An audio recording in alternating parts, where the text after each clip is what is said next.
Welcome to the SkullKing Fantasy Football Podcast, powered by StatRoute.com. And now, here's your host, Ryan Skullroot.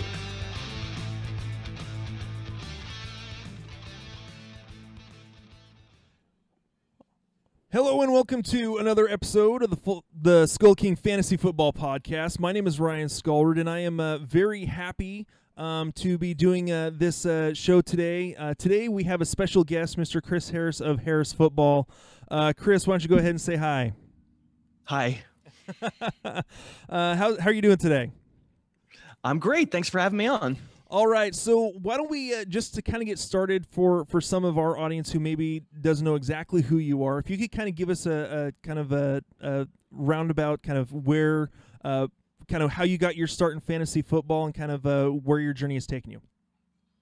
I'm outraged by the notion that people wouldn't know who I am. That, first of all, very offended. I worked at ESPN for 8 years. I was sort of part of the beginnings of fantasy football growing at ESPN. And then about 4 years ago, I left and started my own show, which is 5 days a week. And people can find it at harrisfootball.com. And now we have a YouTube show as well. And so, yeah, things are good. All right, where did you get your start? When did you start playing fantasy football? I actually played fantasy baseball first. And then after a couple of years of that in high school, then played 1 year of fantasy football maybe, but then got away from it. And maybe I got back into it like late 90s or something like this. A little later. Certainly wasn't doing this for a living. There wasn't really a way to do it for a living that I knew of at the time, but maybe it was a way to get like disparate friends to get together. And actually, usually back then it was getting together. There weren't a ton of tools where you could like video chat and stuff to do drafts. So, yeah, I mean, I think I probably got going like everybody else. Yeah, back then a lot of the actual tracking everything, you actually had to go into the newspaper to find your stats and everything, didn't you? I mean, not by the late 90s, I think, but yeah, before that, yeah, I think by the late 90s we were doing scoring online. It wasn't maybe the most sophisticated. No, but I think the first year that I played fantasy football, I was probably when I was in college around 2002 or 2003. I think I played 1 or 2 seasons. I think I even dabbled in fantasy hockey, and then got out of it for a little while, and then really jumped back into it about 5-6 years ago. So, all right. So for you, when you're doing your fantasy research, when you're kind of putting together like your draft guide and all that kind of stuff, what are your main methods of research? Because there are film guys, there are guys that their main thing is stats. There are guys that do a combination of the two. What's kind of your bread and butter when you're really digging into your research for fantasy football? Well, I think you know the answer to your question. You shouldn't ask questions. I'm such a snob about film, right? You can't be asking questions you know the answer to. I know. Well, I know the answer to that, but maybe some of our listeners don't. No, I'm sure they don't. Why would they? Yeah, no, I'm a film snob for sure. Actually, I'm a film snob in a couple different ways. If you get my drift, talk about that on the podcast sometimes too. But no, I'm a big believer in metrics and analytics in most every other sport, to be honest. I mean, I used to cover baseball, and I certainly believed in all of the batting average on balls in play and expected ERAs and fielding independent stats. It's not like I'm an anti-analytics person. The problem just is that the analytics in football stink. And the reason is just because it's not as repeatable. It's nowhere near as repeatable in interaction. The wonderful thing about baseball numbers is that it's batter versus pitcher 600 times a season, and you just get great data. And in the NFL, you just don't get good data at all. It's chaos. It's 11 on 11. And, left tackle falls down. It's a -3. Right defensive end falls down. It's 100 yards. And either way, your yards per carry gets skewed so much that it just becomes sort of meaningless. Statistics in football are really good descriptors of what happened previously, but they're awful predicting what's going to happen. There really isn't a way of predicting what's going to happen. For years and years at ESPN, I did stat projections going into the season. Like what was in the game were my stat projections. And I'll tell you right now, I sat there and was like, I guess he's going to get 32% of the targets, but I didn't really know. You know, and I guess he's going to get 63% of the carries, but I was just making that up because I don't really know because none of us do. And so I feel like my way of analysis is much more about eliminating the things that I don't think are all that predictive, that are way too noisy and not enough signal. And that would include workload prediction, depth chart prediction, whether the offense is going to be really good or whether the defense is going to be bad, and whether, you know, all the stuff that changes so much from year to year. I try, of course, you can't completely get away from it, but I try my best to get away from it and assess players on the basis of whether they're good, whether they're exceptional, whether they're the kind of talent that drives the bus, you know, of a good offense that makes an offense good, or whether they're the kind of player where, you know, the kind of offense around them needs to be good. And then maybe if the workload works out, like, okay, cool, they could wind up being good for our fantasy teams. So I'm very much about trying to evaluate talent above all else. Yeah, I'm, you know, as an amateur film studier, most of the film that I've studied is, you know, when we're doing our interviews with some of the college play-by-play guys about players coming into the NFL draft, and that's where I've done most of my research about players. There are stats available, but not quite to, you know, the extent of, you know, for the NFL. And going to what you were saying about, you know, stats can lie. You know, look at Derrick Henry for one from this last year, or even what's another one? Amari Cooper, where, you know, these two guys were, you know, top 15 in their position. However, if you take away, you know, 4 games from each of them, they're in the, you know, running back 40 and wide receiver 35. So just I definitely can see what you're saying about film and how actually seeing what is going on. And then when it comes to predicting what's going to happen next year, you really just don't know. Yeah, that's it. I mean, it's kind of is fantasy baseball is for, you know, I don't even play fantasy baseball anymore, but it definitely, the people who were best and most attentive when I played fantasy baseball had a better chance of winning. It wasn't random. It wasn't as random. And it feels to me like, I always say this, I mean, fantasy football is a lot like poker. Yeah. Right. You sort of, there's only so much you can do until you get cards. You can be a good card player. You can know what you're supposed to do. You can be disciplined. But if at some point you don't get pocket aces, you're probably going to go down. You know, at some point, most of the time it requires some luck. And so whether that's 50% luck, I don't know. I do think to analyze talent as best we can, because again, that's still obviously subjective. I mean, I think a lot of people don't like that because it's squishy. You know, your Pro Football Focus does a really good job. They're trying to turn subjective analysis into a number. He's a 7.2, and I go, what's a 7.2? What does that mean? But I really admire what they're doing. I mean, it's a massive scaled project. I sort of do what they do, but in miniature, and it's much more squishy what I do. But in the end, we need to realize that it's all still based on subjectivity, and we might be wrong, and sometimes it doesn't matter. You know, all year I'm telling people Aaron Jones is just a better running back than Jamal Williams.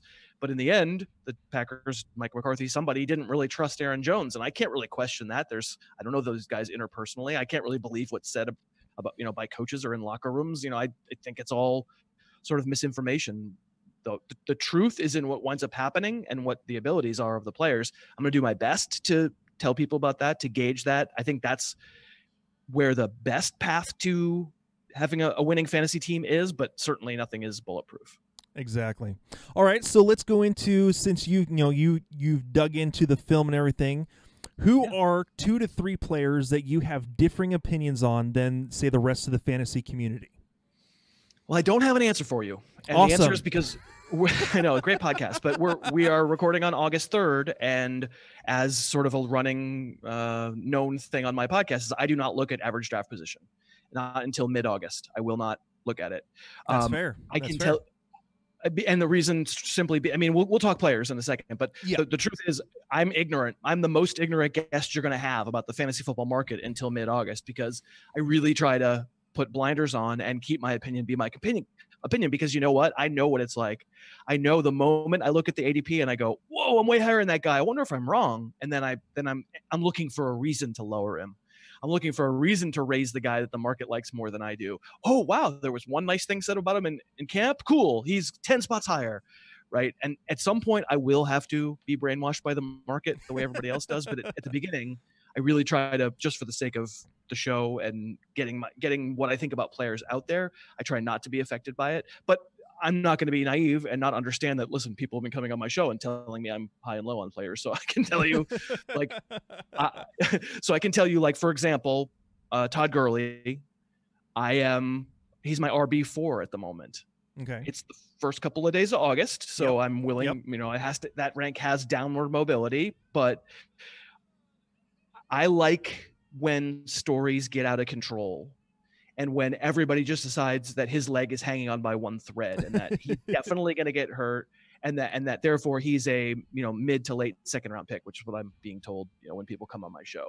So obviously I'm way higher than that, and this is a hugely risk embracing take. I don't need to convince anybody that Gurley's a good player. Obviously, we all know he's a good player. It's all about his knee, and my feeling is that if the Rams manage him, if they take him down from 26, 27, 20, 28 touches a game, which is what he was getting the beginning of last year before he started having knee problems, and take it down to 16, 17, 18, that he'll still score double-digit touchdowns. He'll still be 12, 13, 1,400 yards.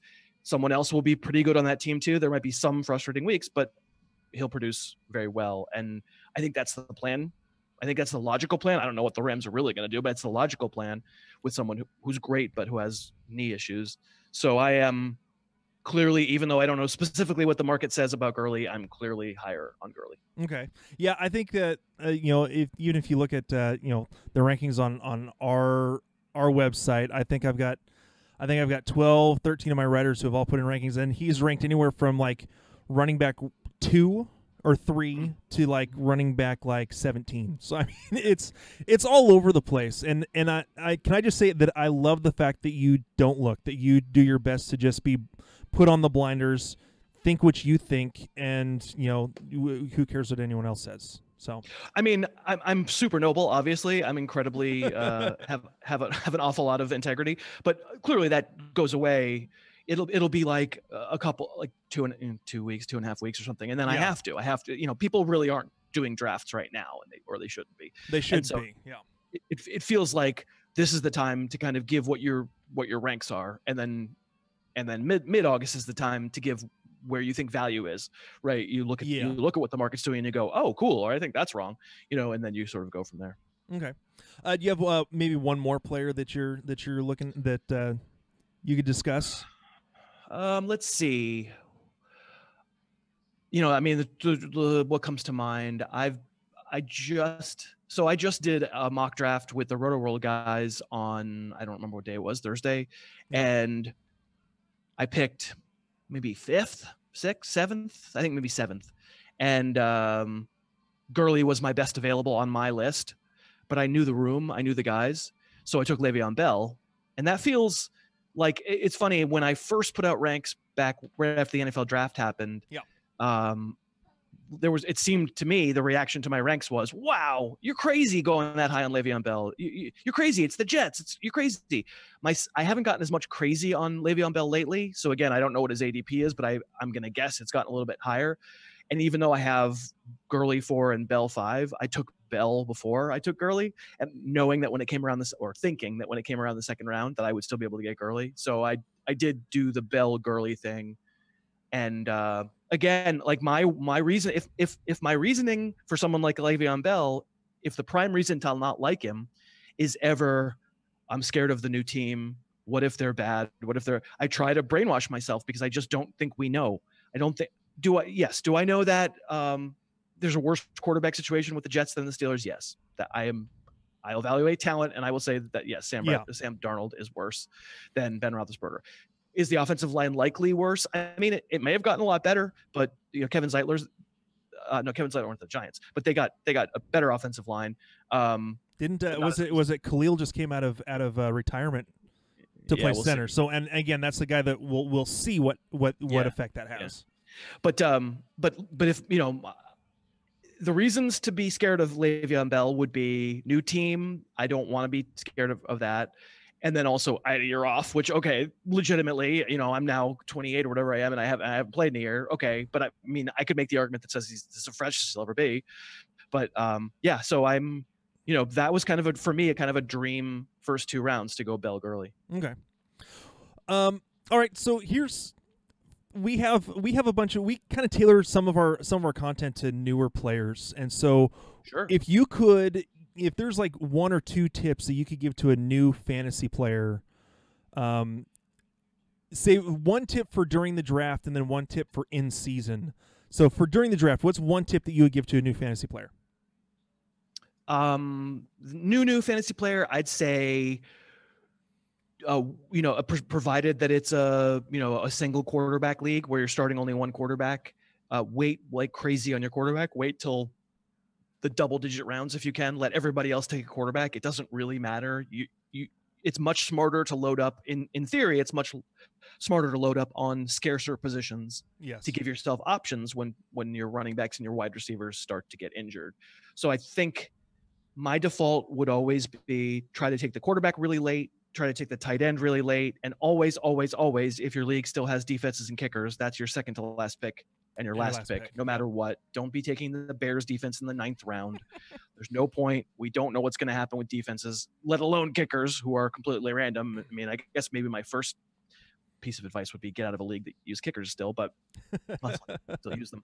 But no, I mean, is there a point in my draft where I want to take Pat Mahomes? Sure. Like if I get down to the 5th round and Pat Mahomes is still there, then I'm fine taking Mahomes. And in fact, the draft that I was talking, the Roto World draft that I did the other day, it wasn't Mahomes that I got, but it was like the 6th or the 7th round. And when you're drafting with all wise guys, nobody's taking quarterbacks. Yeah. Like it's all the experts, nobody takes a quarterback. And so I took Aaron Rodgers in like the 7th round, right? So I don't mind at some point eventually taking the less scarce position, but I'm going to definitely try to get my starters at the other positions first. That would be my sort of my most basic feeling about during the draft. And then during the season, be patient early.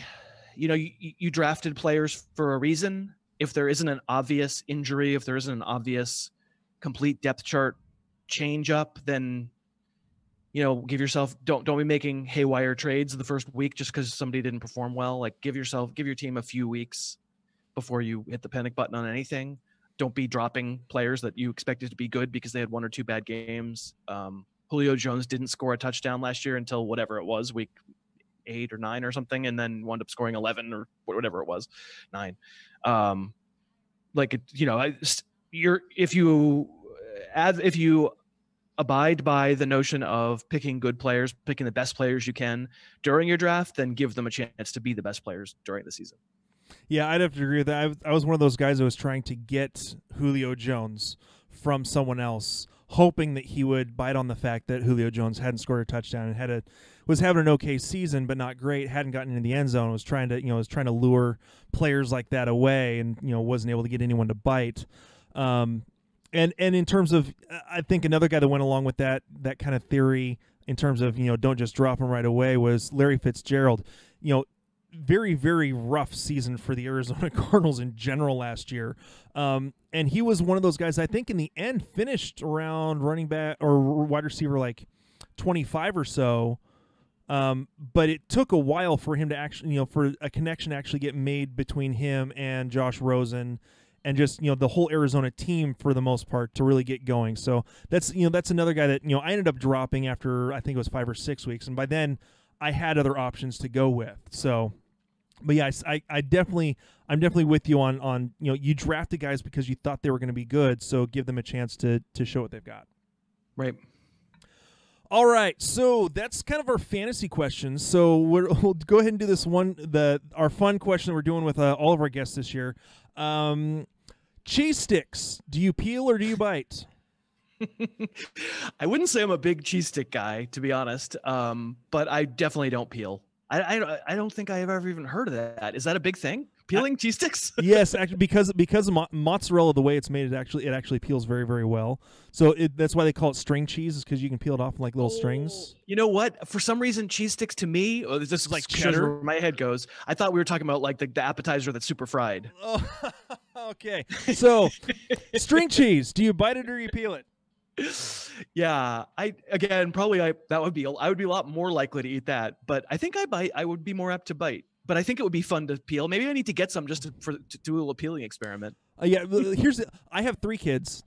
Okay. Two of them are peelers, one's a biter.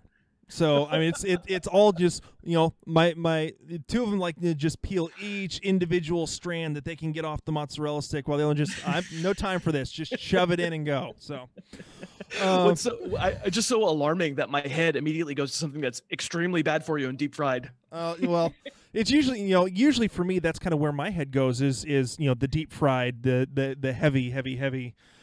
Cheese sticks, yeah. All right, so I want to give you go ahead and take a couple minutes to kind of, you have a draft guide of your own called the Players Almanac. Kind of give us a little bit of a description of what it is and where people can get it. Yeah, harrisfootball.com. Everything. If people are not knowing me, which again, heaven forbid the idea that anybody could not know me. There are thousands and thousands of people listening who don't know me. harrisfootball.com is where everything is. I do every summer spend like 2.5 months writing profiles for about 240 players. I spend the summer rewatching game film. My shtick during the season is that I watch every game, and then on the podcast I talk about what happened in each game. And then, of course, by the time May comes, I've completely forgotten everything I watched. So I rewatch a lot of film on everybody and write. It's a PDF. It's 250 pages or something, and it's got 240 player profiles and film grades and a lot of snarky comments about a lot of the players. And we sell a lot of them, and people seem to like them. All right. Well, again, this has been a lot of fun for me to do this interview and to speak with you, Chris. I want to thank you for coming on the show and talking a little fantasy football with us. Of course. Thank you so much for asking me. Not a problem. All right, guys, we want to thank you again for listening into the podcast today, and we hope you guys have a great week. Hey, SkullKing Nation, thank you for listening to the SkullKing Football Podcast. Did you like this episode? If so, be sure to go to iTunes, Stitcher, Google Play, and YouTube to subscribe. Also, please leave us a rating and reviews to let us know how we can better help you rule your leagues.